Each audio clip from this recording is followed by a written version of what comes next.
Today I'm going to show you in 8 steps how notes, chords, scales, and keys are formed on the guitar, and then how they come together to create music. Step 1, find the notes. In music we have 12 notes. We have the natural notes, A to G, and in between all the notes, except for B and E, we have a sharp. What can be confusing is that the notes in between the natural notes can also be referred to as flats. So for example, the note after F can be referred to as an F sharp, as it's one note up from F, but also be referred to as a G flat, as it's one step down from a G. So F sharp and G flat are exactly the same note, but called two different things, which is called an enharmonic equivalent. On the guitar, here are all the notes on the A string, and after the 12th fret, everything starts repeating. So on the 13th fret, we have an A sharp or B flat.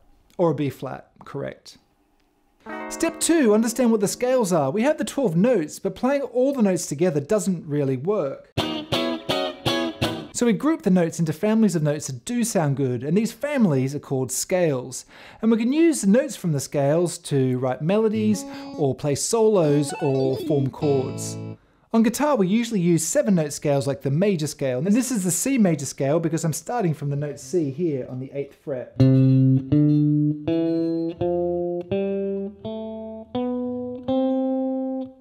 Now I played 8 notes there because that way the scale feels finished or resolved, and that 8th note is called the octave. It's part and parcel of guitar playing to take the 5 key notes out of the 7-note scales to form pentatonic scales. And for example, this is the C major pentatonic scale.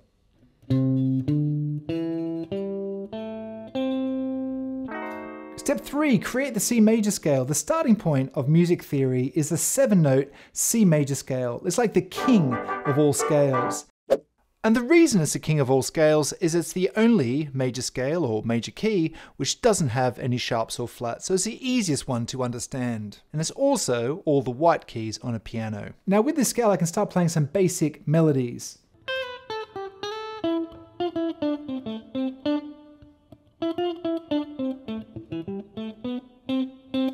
And we need to label each note. So the first note is a C, and that's called the root note. The second note is called the second. The third note is called the third. And the fourth note is called, okay, you worked it out. But remember, in music we have 12 notes, so we need to factor those other notes in as well. And it is the distances or intervals between these notes that make scales sound happy or sad or mysterious or whatever. And the key interval to determine whether a scale feels happy or sad is the third. So if we have 4 notes between the root and the third, then it is a major interval, and that's going to sound happier than if we have 3 semitones between the root and the third, in which case it's going to be a minor interval and it will sound sad. So 4 notes is a major third and 3 notes is a minor third, and this is going to come up quite a bit during today's lesson. So if I write out all the notes of the C major scale just on the one string so it's clearer to see, you can see the distance between the notes is a tone, which is 2 notes, another tone, 2 notes, a semitone, which is 1 note, tone, tone, tone, semitone. And the way to remember these intervals is take the sugar to the tea store. And these relationships on that major scale are really kind of critical for other stuff that you learn after this. As a musician, it's important to start developing an understanding of how each interval makes you feel, because music is all about feelings. Step 4, build the 1 chord. So we have the notes of the C major scale, but notes by themselves lack pizzazz. We need chords to give the notes some flavor and context. And to build chords of a scale is actually quite easy, although I would recommend you practice this quite a few times, because otherwise it's difficult for the information to kind of really soak in.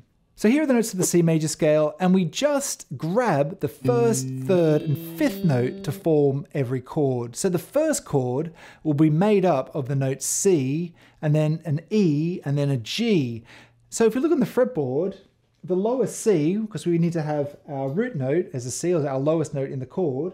So we have a C, and then an E, and then a G, and then a C, and then an E.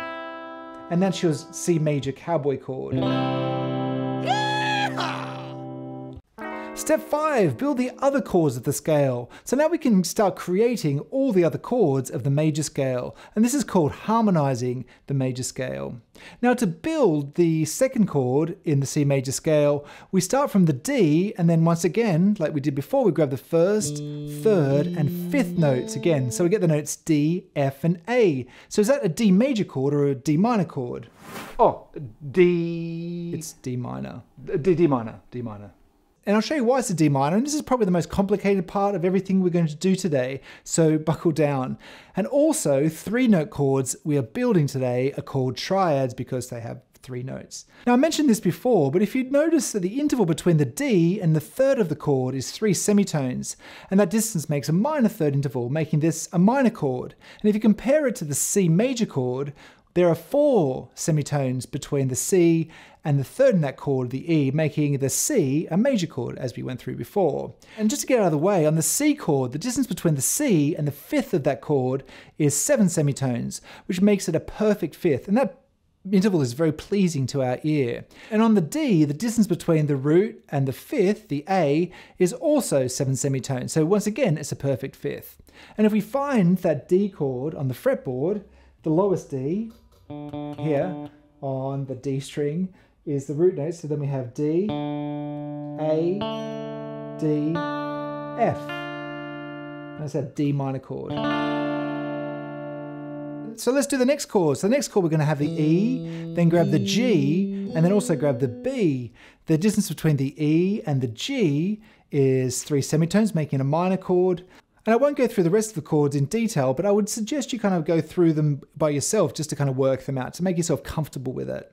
So after we go through this process with all the chords, we end up having a C major, a D minor, an E minor, an F major, a G major, an A minor, and a B diminished.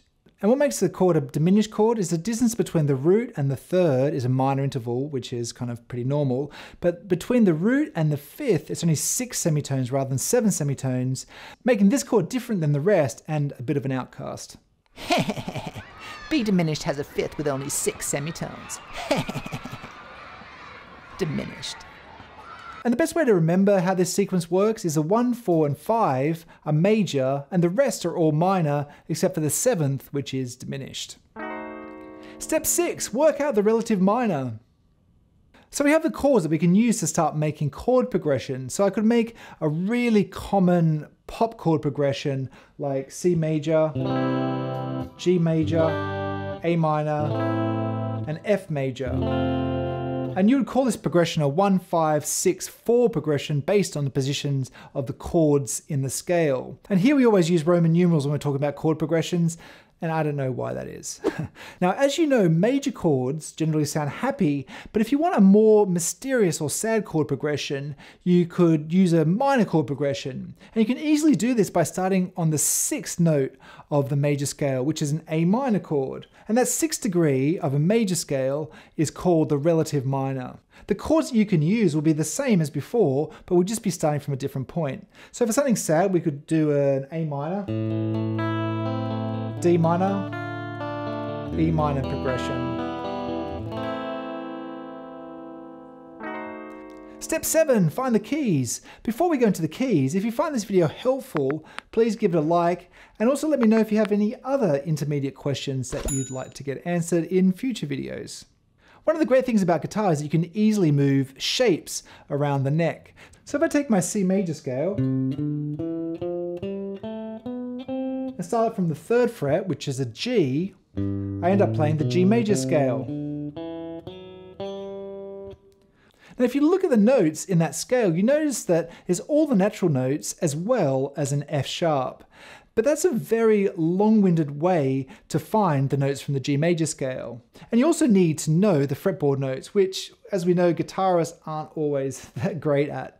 But that's where the circle of fifths comes in. It gives you that information. So it's like a map for music theory, and it's really, really helpful.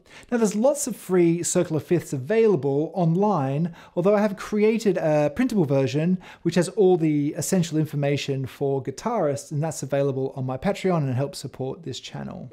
Now the way the circle of fifths work is that every time you go up a fifth in the scale, you add a sharp. So in the key of C, the fifth is the G. So we make that the root note, and then looking at the circle of fifths, it says there is one sharp in the key of G, an F sharp. So we add that to the key of G, and here are the notes of the G major scale. From there, we can build scales or find the relative minor, and we're just kind of good to go. Now, if you go the other way around the circle of fifths, you get the circle of fourths. And the way that way works is that every time you go up a fourth, you add a flat. So the fourth degree of the C major scale is an F, and if you look at the circle of fifths, it tells you that the F has one flat, which is a B flat. And once again, from there, you can then find the chords or find the relative minor, and just once again, you're kind of good to go.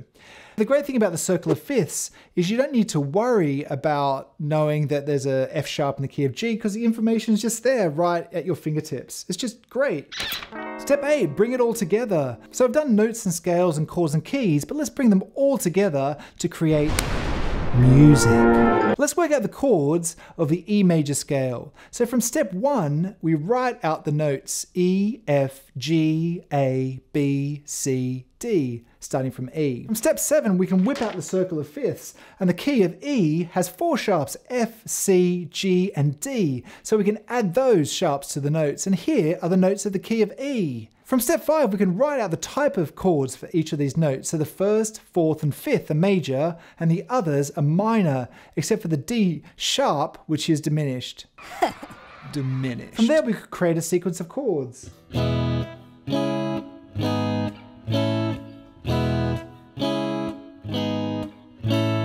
But if we want a sadder sequence of chords, we could then start with the relative minor, which is C sharp minor, which is the 6th degree of the scale from step number 6. And we can do a chord progression of C sharp minor, F sharp minor, G sharp minor. Now I suggest watching this video next, and I'll see you in the next one. I feel quite sad now.